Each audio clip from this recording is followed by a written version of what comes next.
Emma Lenny Benye Unile Loko. Esiku Dede Asiku Yi. Hello everyone, it's Adirunke again. I hope your day is going well. Today I'd like to talk about Aroko. Aroko is a traditional way of communicating non-verbally among Yoruba people using objects, symbols, sounds, and smells. So, apart from using your mouth to communicate, you can use anything, any object, anything to communicate, as long as it would make sense to whoever you're communicating with. So you don't need a mouth to speak, essentially. The word itself is a farming related metaphor. The word is related to farming. If you break the word Aroko down into the words that make up that one word, the there is a noun maker. It doesn't mean anything in and of itself. It's just the noun maker that you place before a verb or before verbs to make that verb a noun, or to make those verbs a noun, to combine them, so to say. So, the thing that one is a noun maker. The thing that one ro is to hoe. And I remember saying ho in one of my group classes and everybody was stunned. I think their minds went to something completely different. But what I mean by hoe here is to use a hoe to dig the earth or thin out or dig up plants. Ko is to meet or to find. Moko elono, I met you on the way. Something like that. Oni moko. It is the one I found, so to meet or find. So when you put these words together and try to make a sentence out of it, Aroko is the thing that one digs to find. Or when you try to make a definition out of it, let me say, not necessarily a sentence, the thing that one digs to find. What that alludes to is the fact that you have to look beyond the surface to understand. You have to look beyond what is this thing. Rather, you have to look at what is it telling me. You have to use your intuition. When you want to say you communicated using symbols or materials, you say mokpa aroko. Mokpa aroko. Pa is a versatile verb. Mo is I. And I think I've done a series of videos on pronouns. There are some that are more recent than others that you would definitely enjoy if you're looking for detailed insight into Yoruba pronouns. Pa is the most versatile Yoruba verb. It could be to say something that is not literal or not straightforward. I beg your pardon. So a fable, if you want to say, I told a fable, mo pa alo. If you want to say, I said a proverb, mo pa we. If you want to say, I told a story, mo pa itan. So essentially it's just to state something that is not literal or not straightforward. That's how you would use pa in relation to state. But it could also be to kill, it could be to turn off, it could be to rob, it could be to atch, it could be to crack. It's the most versatile verb. You will be quite surprised.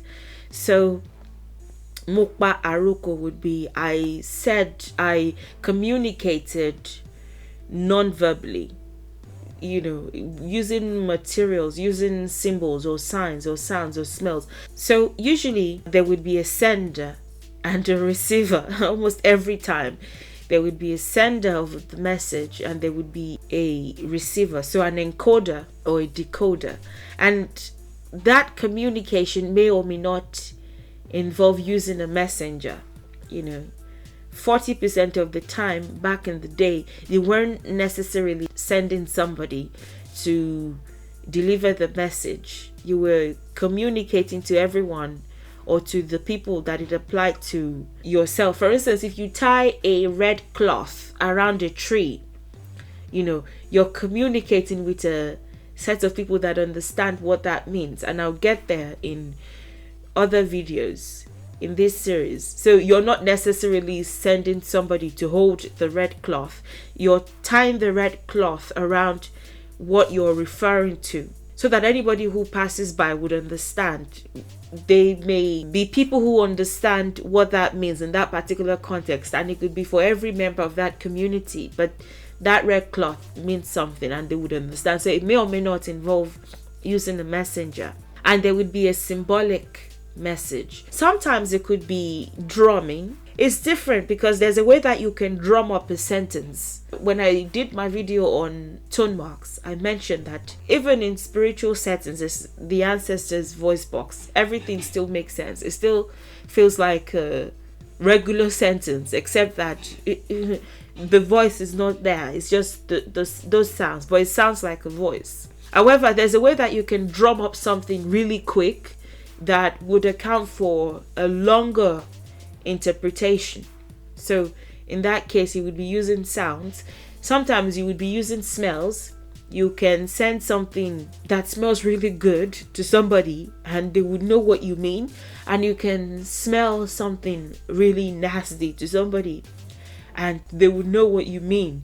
In that case, it would be that perhaps what they thought was a secret, what they thought was hidden, what they thought they buried, is now beginning to stink. So definitely people are going to try to find what the source of the smell is.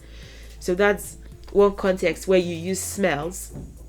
But there would be a symbolic message, typically wrapped up, but not necessarily. Especially when you're sending a messenger and you don't want it to be exposed, or you don't want people to ask the messenger, where are you going to? Who are you giving this to? There may not necessarily be a messenger, as in their designated title is messenger. Mind you, it could be your child that you're sending to run the errand. It could be your friend. It could be your mother. It could be anybody. Just give this to this person and they would understand exactly what I mean, what this means. So there'll typically be a symbolic message in this kind of communication. An encoder prepares or provides a message for the decoder to interpret and understand, devoid of inaccuracy, exaggerations, or sentiments. And I think that's the major advantage of communicating this way, is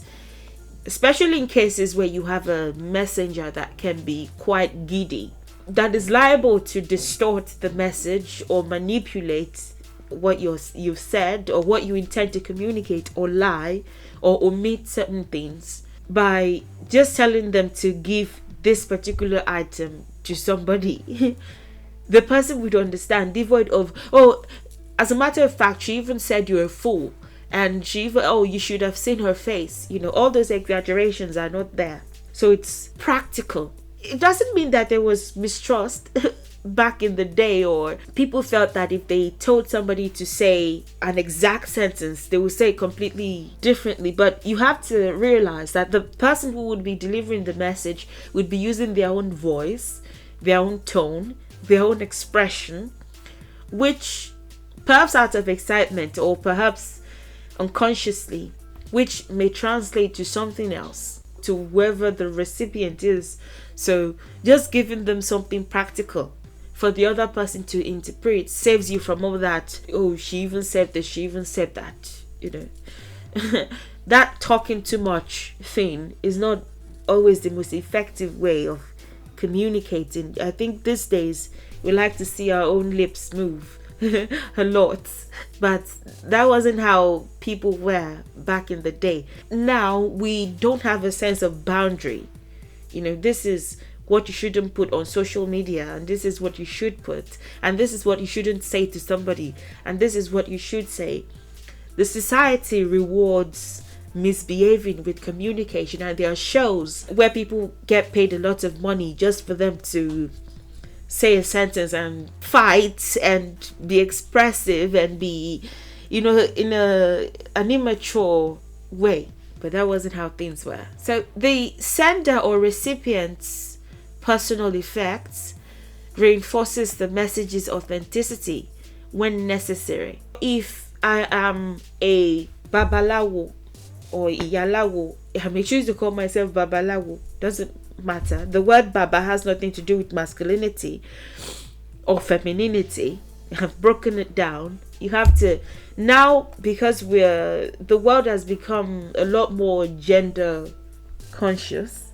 Fortunately, it has not translated over too much into the language, but as far as interpretations go, people are mirroring themselves on languages. But that's a conversation for another day. Whether I'm a Babalawo or Iyalawo, I can send somebody my Aroko through somebody else. So I can call my friend. Actually, it won't be my friend, maybe one of the people that are learning Ifa from me, and I can give them my Aroko, and I can give them something that they may recognize. Maybe they gave me this bracelet as a gift during my initiation or something like that, and it's unique. I can add it to the Aroko. I can wrap it in a white cloth or wrap it in banana leaves, or not wrap it in anything. Just give it to them and tell them to go to one of my friends 5 kilometers away. I may not even tell them to say anything. Just give it to him or give it to her. Should understand. In that case, what I would be saying is, I'm stuck. I've divined, yes, but the divination and what this person's issue is, something is just off here. It feels like we need to dig even further. Or maybe we've done all that. I've suggested that this is what they can do to resolve the situation or to manage the situation, and it's not working, and I need that fellow initiate's assistance. Obviously, when they see my Iruke, they are not going to keep it. They would know that it's not like I'm giving them a gift. What's a Babalawo without an Iruke? It doesn't mean that this will be the only one I have, of course, or if they don't come quickly, then I won't be able to divine until they come. I can have like 5-10 Iruke. They did not cost much back in the day. Of course, they would interpret that as this person is not able to divine further, or is not able to troubleshoot this matter further, and they need my assistance. So definitely they would understand and they will come really quickly. They can come with the messenger, or they can tell them to take those back and they would appear, or they can say, leave this with me, you can go back, I'll bring this along and I'll join you. Whatever it is, they understand, which would be completely different from the messenger getting to them and saying, as a matter of fact, Baba or Iya is crying, she doesn't know what she's doing, and everything is falling apart, and as a matter of fact, she, with devoid of all those sentiments. Details would be nice if I had instructed the person to give them details, to even describe the situation, but it wouldn't be necessary when I'm using objects to relay a message. Even further than what the messenger can express, this item would express it to them. They would know how to interpret that. Those items could be positive, negative, or neutral, depending on who the recipient or decoder is and what the circumstances are. This message. So if I send a particular thing, it really depends on you and what our relationship is and what our previous communication was and how we feel about each other. It's really dependent on the person that is receiving the exact message. Can be an happy message for somebody, and it could be a sad message for somebody else. If I send an orange to somebody that I like or that I have a crush on and I'd like to be in a relationship with, they would understand what I'm saying without necessarily using all the words. If we're already in a relationship and I include a knife, come eat this orange, that's even further. That goes even further than just sending the orange without the knife. That one would suggest that perhaps we already have a kind of relationship that is beyond platonic, and of course they would know to come with the knife. Maybe 2 oranges and a knife. Let's enjoy this sweetness together. That's another thing. If maybe somebody knows that I'm in a relationship with somebody and they send an orange cut into 3 to me, that has another meaning. So it really depends. A message that can be positive to you may not necessarily be positive to me, even with the same item. So interpretations would differ.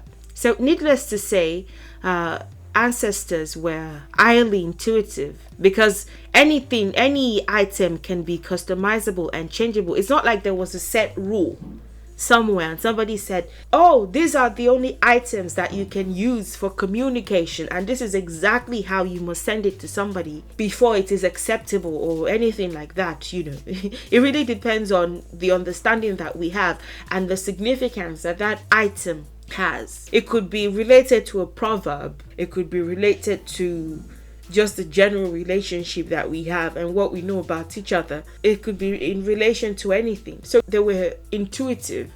They had to use their intuition on a daily basis to interpret messages.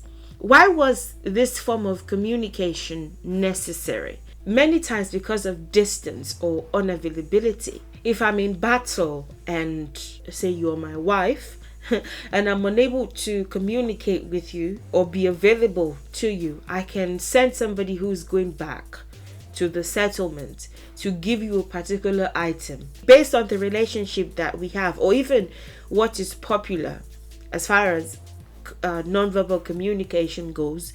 You may understand what I'm trying to say. So distance, or if I live in one village and you live in a far village, if I see somebody that is going to your village, but I'm not really mentally or physically or emotionally ready to make that trip, I can give them an item and you would understand exactly what it means. Sometimes it is for secrecy.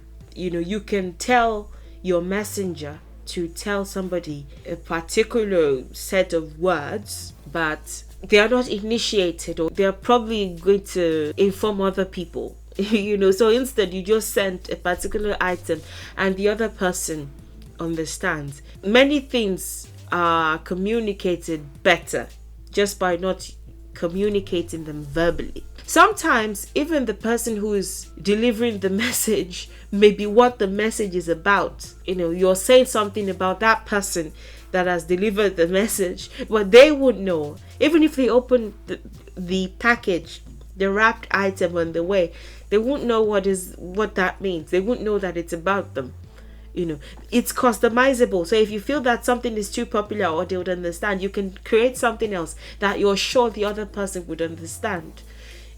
So for secrecy, sometimes it's for camaraderie and assurance. If you tie something around a tree, or you leave something somewhere, or maybe we are hunters and we leave specific items on the path for other people who practice the same profession to understand, that would be a form of communicating non-verbally. It's for camaraderie and assurance that we're here for each other or for one another should the need arise. Sometimes it's for social awkwardness and shyness. Safe to say, we had ancestors that were shy too. It's just to manage that. I can't tell her I love her, or I can't tell him. It's people don't typically tell hymns, but if I send him this, perhaps it would ask to see me, or it would reciprocate. Or if I ask to see her, sometimes it's a taboo or an heavy topic. So maybe it's a relationship that somebody would not necessarily approve of, or maybe I'm already married, or sometimes it could be, there's a disaster or something. It's just better that you give the messenger an item instead of telling them to say a particular set of sentences which they may distort or omit certain things from, or things like that. Many times too is disability that made people rely on Aroko much more. Many times when we think of our ancestors, I don't think anybody ever imagines that one of their ancestors could have been blind, or could have been deaf, or could have been mute, or could have been lame. We tend to always imagine our ancestors as like able-bodied, or even among the Orisha, we have some that only had one leg. We had some that could not see well, so they had to use their third eye to see. We have all kinds, but we tend to not think of at least the average able-bodied person never thinks, oh, did I have any ancestor that was blind or any ancestor that was. We tend to not think that way. For somebody who's unable to speak, if they want to send somebody on an errand, of course it would be the Aroko that would be the best way for them to communicate. They can't even speak in the first place. So if they want to say, oh, tell my mother to do this, or if they send a particular item, when the messenger gives that item to their mother, the mother would understand. They signed, but sometimes it was just a little bit more effective. And their way of communicating of signing would have been a bit different from the American Sign Language or things like that. So, but yeah, that's another topic for another day. Just disability in general in our culture. So, symbolic messages were exchanged between individuals and people or communities and villages and regions. So it wasn't just because we're lovers. Of course, there was a lot of lover Arokos, but it wasn't just that, or maybe father to mother or parent, or not necessarily. It was broad. Sometimes you will send a particular item to a village and you tell them to choose. The one that they reserve or keep with them is the one that they've chosen. The other item would be the one that they don't want. So that's the one that the messenger will take back to the encoder. There were, do you want to fight? Arokos, where somebody, maybe a king or somebody, will send one of the servants and say, take it to this other village, ask to see their bale or their king or whatever, and let them decide, because they are starting to get troublesome, and I'm just not sure if they're preparing for war, especially as war started to occur or become prominent. And the lesson that Aroko teaches us is that we don't need a mouth to speak, and we don't need to see a mouth to hear. It's really bad that in this day and age, people are really intolerant of any form of communication that doesn't involve the mouth, or maybe even writing or something, but that doesn't involve the mouth, or maybe sounds a little bit different from how they would speak. So, if he or she or it does not speak like I do, I couldn't care less. If they don't have the American accent, or they don't use this particular tone, relying on that, on just seeing a mouth to understand when something is being said, is a daft way to live. From birds trying to communicate, to fishes trying to communicate, to dogs trying to communicate. Well, I think with dogs, I guess we've learned to study them more. People are starting to notice certain barks. When my dog barks this way, then this is probably what is happening. Or maybe if they keep on barking, there's somebody at the door. If they bark just once, then maybe they saw something. Or if they bark twice, maybe it's a bird. Or there are people who, and there are some others that are trying to teach their dogs the human way of communicating. So I think they would put buttons on the floor, and they would train the dog anyway to click on one of those buttons, and it could either say water or walk. Or I don't know if anybody else has seen videos like that. But the lesson that Aroko teaches us is everything is communication. Everything is speaking to us. Learning to understand, learning to use our intuition is something that we really shouldn't lose. In future videos, I will cover Aroko more, and you would see the different items and the meanings that it could have. If you have any questions, please don't hesitate to ask. Thank you for watching. Thank you for your time. Thank you for your support, and thank you to those who are patronizing me from YouTube on my Etsy store. Thank you so much. Thank you to my patrons and my YouTube members, and I'll see you in the next one. Enjoy the rest of your day, and bye for now.